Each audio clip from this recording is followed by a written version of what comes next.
ඊට මේක දෙන්නමයි ඕන. ඒ මිනිස්සුලා ගෙදර තිබ්බේ මෙච්චරයි. මේ දැන් බුදුරජාණන් වහන්සේ අර විදිහට වඩිනවා.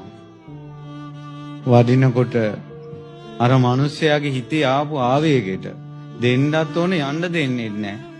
එක කාට හරි මේක ලැබෙන්නේ නැති කියලා ගිනාපු මොන් ඇට භාජනිය අහසට විසික කරා. තුන් ලෝකාග්‍ර වූ විපස්සී බුදුරජාණන් වහන්සේ අදිෂ්ඨානයක් කළා. එක මොන් ඇටේ ගානේ එක එක රහතන් වහන්සේලාගේ පාත්‍ර වලට වැටේවා කියලා අදිෂ්ඨාන කළා.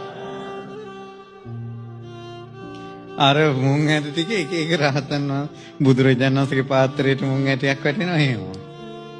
විපස්සී බුදුරජාණන් වහන්සේ දුප්පතාගේ දානෙට වටිනාකමක් දුන්නද නැද්ද? ඒ දුප්පතා තමයි මේ පෘථුවියේ මේ කල්පයේම වැඩිම කාම සම්පත් විඳපු